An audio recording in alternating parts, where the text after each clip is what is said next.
খেতি হরলা খেতি শশা খেতি জিয়া খেতি হড়ে খেতি বাইগুন গেই সাপ করে গিয়ে বাইন 5-6 খেতি কিছু নাই নাই বলতে এখন কিছু নাই দাদা আর আষ্টহানি খেতি এখন বর্তমান আষ্টহানি খেতি ধ্বংস হয়ে গিয়ে আলু খেতি মরিচ খেতি বেন খেতি সম্পূর্ণ খেতি বেগিন ধ্বংস হয়ে গিয়ে বন্যার পানি এখন আর অসহায় কিছু বলতে কিছু নাই আর এখন মধ্যে বাচ্চা পথ নাই। এই যে দেখছেন এটা হচ্ছে আমার এই সবজি ক্ষেত, এইরকম মোট প্রায় 80 শতক সবজি ক্ষেত নষ্ট হয়ে গেছে এবং এটা তো মাত্র ফলন তোলার সময় হয়েছিল। এই ফলনটা তুলতে না পারে এই বন্যার পানি তলিয়ে গেছে, আমার অনেক ক্ষয়ক্ষতি হয়েছে। আসলে এই ক্ষয়ক্ষতি আমার পুষিয়ে ওঠার মতন সামর্থ্য আমার নাই। আমাদের এই ক্ষেতে বন্যার কারণে অনেক টাকা, আমার প্রচুর পরিমাণ লস, এবং 2 লক্ষ টাকার উপরে।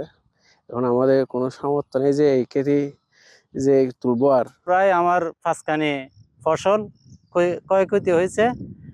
যদি সেই সরকারে একটু করে এই অনুদান দেয় তাহলে আমরা একটু সুযোগ সুবিধা পাবো। কৃষি কাজগুলো করছি বিভিন্ন এনজিওর কাছ থেকে ঋণ নিয়ে। এখন আমাদের এই কৃষিকাজ কামার সবকিছু মহামারী বন্যায় নিয়ে গেছে। সরকারের কাছে আমরা আবেদন জানাচ্ছি যাতে আমাদের সুদমুক্ত ঋণের ব্যবস্থা করে দেয়। বান্দরবান পার্বত্য জেলায় সাম্প্রতিক বন্যায় কৃষির ব্যাপক ক্ষয়ক্ষতি হয়। বিশেষ করে গ্রীষ্মকালীন সবজি, রোপা, আমন, বীজতলা, আউশ, জুম আউশ ইত্যাদি ক্ষতিগ্রস্ত হয়।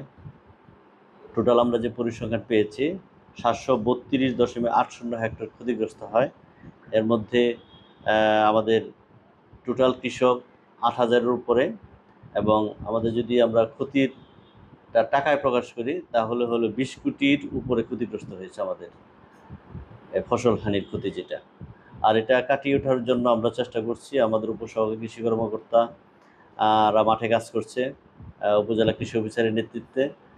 আমরা আমন বিস্তরা করতে বলছি যত তাড়াতাড়ি সম্ভব, এবং এখনও যে সমস্ত আমাদের প্রণোদনা কার্যক্রম চলমান আছে সেগুলির মাধ্যমে গ্রীষ্মকালীন বীজ সহায়তা আমরা দিচ্ছি, সার দিচ্ছি।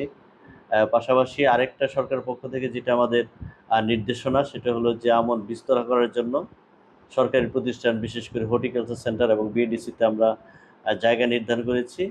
আমাদের নির্দেশনা প্রাপ্তির সাপেক্ষে আমরা দ্রুতগতিতে আমরা বীজতলা করে ফেলব, এবং এটা পরবর্তীতে যারা আমন চাষি ক্ষতিগ্রস্ত হয়েছে, বীজতলা করতে পারে নাই বা বীজ নাই, তাদেরকে আমরা এটা দিতে চেষ্টা করব।